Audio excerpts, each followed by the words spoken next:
Hello అందరికీ అందరూ ఎలా ఉన్నారు? ఇవాళ నేను ఈ వీడియో చేయడానికి ముఖ్య కారణం ఏంటంటే, కొంతమంది ఉదయం లేవగానే మాకు డ్రై మౌత్ ఉంటుందండి. కొన్నిసార్లు బ్యాడ్ బ్రెత్ కూడా చాలా ఇదిగా ఉంటుంది. దీంతో పాటు చిగుళ్ళు కూడా మాకు అప్పుడప్పుడు రక్తం వస్తుందంటే, ఇలాంటి ఇప్పుడు వరకు చెప్పిన లక్షణాలు ఒక ప్రాబ్లం వల్ల మనకు వస్తాయండి. అదేంటంటే మౌత్ బ్రీతింగ్ అనమాట. అంటే నోటితో శ్వాస తీసుకోవడం. అది మనం పడుకున్నప్పుడు కానీ, లేదంటే రోజులో మనం మెలకువతో ఉన్నప్పుడు కానీ నోటితో శ్వాస పీల్చడం వల్ల మనకి ఈ చాలా రకాల బ్యాడ్ ఎఫెక్ట్స్ అనేవి వస్తూ ఉంటాయి అన్నమాట. సో వాటి గురించి డీటెయిల్గా తెలుసుకోవాలంటే వీడియో ఎండ్ వరకు చూసేసేయండి. నేను మీ doctor Vajral Sasidhar, paediatric and preventive dentist from modern smiles dental hospital, Gollapudi, Vijayawada.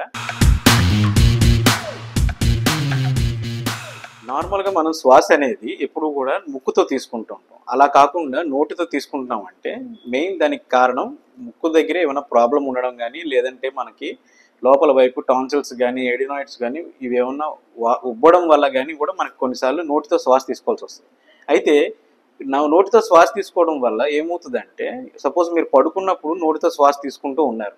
అప్పుడు ఏమవుతుంది, మీ నోట్లో మీకు ఒక ప్రొటెక్షన్ లాగా, ఒక బాడీ గార్డ్ లాగా మీకు యాక్ట్ చేసే ఒక థింగ్ ఉంటుంది. ఏంటంటే అది సెలైవా అనమాట, అంటే లాలాజలం.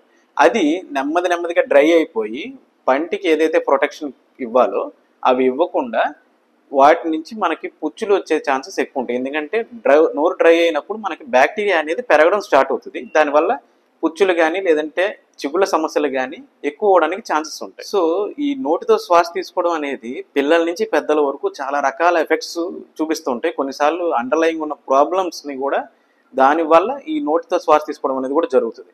సపోజ్ పిల్లల్లో అనుకోండి, నోటితో శ్వాస తీసుకుంటూ ఉంటే అది వాళ్ళ డెవలప్మెంట్ కానీ, వాళ్ళ గ్రోత్లో కానీ చాలా వరకు ఎఫెక్ట్స్ చూపిస్తాయి అన్నమాట. అంటే లాంగ్ ఫేస్ రావడం కానీ, లేదంటే అంగుడు అనేది బాగా డీప్గా ఉండి పళ్ళు అనేవి వంకర టింకలు రావడం కానీ, ఇలాంటివన్నీ కూడా చాలా ప్రాబ్లమ్స్ క్రియేట్ చేస్తాయి. అదే పెద్దవాళ్ళు అయితే కనుక వీటికి చాలా రకాల డిజార్డర్స్, అంటే నోస్లో కానీ ఏమైనా బ్లాకేజెస్ ఉన్నా, లేదంటే ఏమైనా టాన్సిల్స్ ఏమైనా స్వెల్ అయినా, లేదా స్లీప్ యాప్నియా వంటి ప్రాబ్లమ్స్ ఉన్నా కూడా దానికి ఒక రీజన్ మౌత్ బ్రీతింగ్ చేయడం. సో ఈ ప్రాబ్లంకి సొల్యూషన్ మనం ఎలా చూసుకోవచ్చు అంటే, కొన్నిసార్లు మనకు అండర్లయింగ్ ప్రాబ్లం లేకపోయినా కొంతమంది హ్యాబిచువల్గా నోటితో శ్వాస తీసుకోవడం అనేది చేస్తూ ఉంటారు. వాటి వల్ల ఈ చిగుళ్ళ సమస్యలు కానీ, పుచ్చులు కానీ, లేదంటే ఇతర సమస్యలు ఏమైనా వస్తున్నప్పుడు మనం ఏంటంటే వీటికి ఒక చిన్న అప్లయన్స్ థెరపీ ద్వారా నోటితో గాలి పీల్చుకోకుండా ముక్కుతో శ్వాస తీసుకునేలాగా మనం ట్రైన్ చేస్తాం. వీటితో పాటు మనకి ఏమైనా అండర్లయింగ్ అలర్జీస్ కానీ, సైనసైటిస్ ప్రాబ్లమ్స్ కానీ ఏమైనా ఉంటే కనుక మనం ఇప్పుడు మల్టీ డిసిప్లినరీ అప్రోచ్ కింద, అంటే ఒక డెంటిస్ట్ మాత్రమే కాకుండా ఒక ఈఎన్టీ స్పెషలిస్ట్ కూడా ఇందులో ఇంటర్వ్యూన్ అనేది అవుతారనమాట.